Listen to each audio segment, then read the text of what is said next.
Bonjour à toutes et à tous, merci infiniment de nous rejoindre. Nous sommes toujours à la Clusa, au sommet du digital et j'ai l'immense plaisir d'avoir à mes côtés Céline Orjubin. Bonjour Céline. Bonjour. Comment ça va?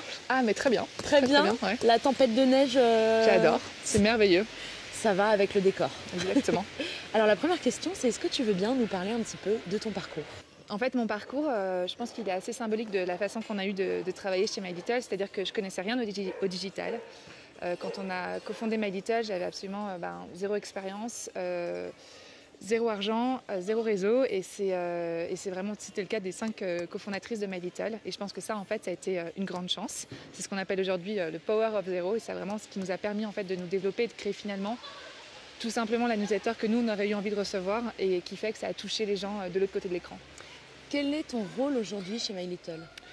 Donc moi, je suis cofondatrice et PDG, et en fait, mon rôle, et en étant très inspirée par Perla et Jean-Louis Servan-Schreiber, qui sont les cofondateurs de Psychologie Magazine notamment, en fait, je considère que c'est de partir du réel, donc partir de mes enjeux business, et de nourrir la joie de vivre des équipes. Et c'est vraiment ce que j'essaye de faire au quotidien, de partir du réel et de nourrir la joie de vivre.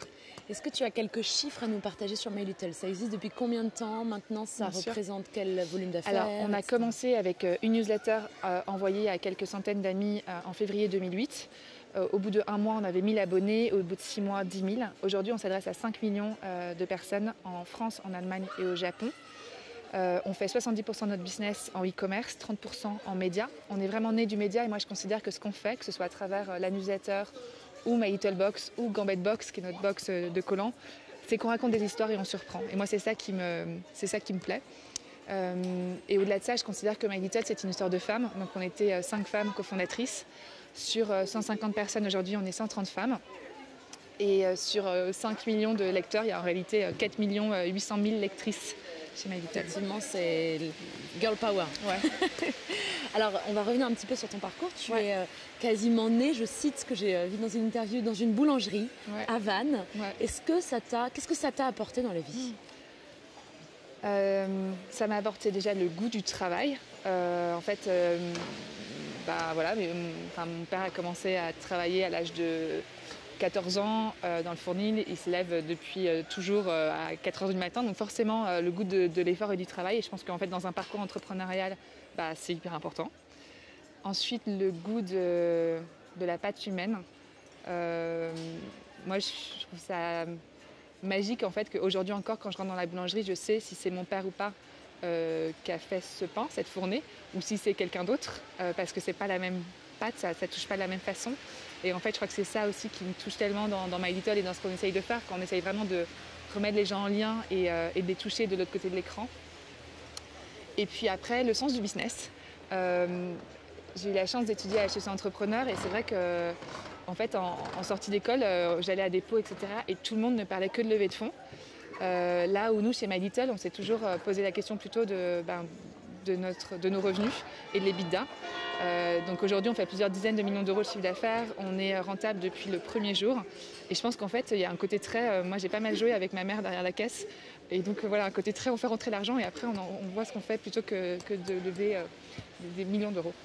Et donc ça vous sert évidemment aujourd'hui, ça sert... En tout cas, c'est pas anodin qu'on soit développé sur fonds propres chez My Little, de façon aussi très organique, quoi. Il n'y a aucun actionnaire extérieur? Alors, on a vendu, en fait, on n'a pas levé de fonds pendant plusieurs années. On a démarré vraiment avec 5 000 euros de capital. Et ensuite, on a vendu à Axel Springer en 2013, puis à TF1 il y a 2 ans. Alors, aucune de tes cofondatrices n'est originaire de Paris. En quoi est-ce que ça a nourri, d'une certaine manière, le projet? Ou qu'est-ce que ça a apporté? En fait, pour moi, ça rejoint ce qu'on se disait tout à l'heure un peu sur cette idée de Power of Zero, c'est-à-dire qu'à l'époque, on avait zéro expérience, on ne connaissait rien au digital, et en plus, on n'était pas parisienne, on débarquait. Et moi, je pense que ça, en fait, ça joue beaucoup, parce que quelque part, Paris, en tout cas, moi, j'en ai rêvé pendant des années. Et je pense que c'est ça qu'on a voulu partager aussi, c'est un peu quelque part un pari fantasmé qu'on partage aussi avec nos lectrices. Et en fait, ce qui est assez fou aujourd'hui, c'est qu'on s'est développé à l'international, notamment à travers My Little Box. Donc la box, en fait, c'est une boîte qu'on envoie, on a 250 000 abonnés dans le monde aujourd'hui. Et dans chaque box, on raconte une histoire. On les surprend à travers 3 produits de beauté et 2 surprises My Little. Et clairement, ce qu'achètent nos abonnés aujourd'hui, que ce soit en Allemagne ou au Japon, c'est un petit bout de Paris. Et je pense qu'en fait, Paris, ça reste... le rêve, un rêve. Ouais, en fait, ça reste quelque part un imaginaire ultra puissant qui met des étoiles dans les yeux, vraiment un peu partout dans le monde. Et clairement, ce qu'achètent nos abonnés, et notamment nos abonnés Tokyo Eat, c'est vraiment un petit bout de Paris qu'elles veulent recevoir dans leur boîte aux lettres. Dernière question, si c'était à refaire, est-ce que tu referais tout pareil?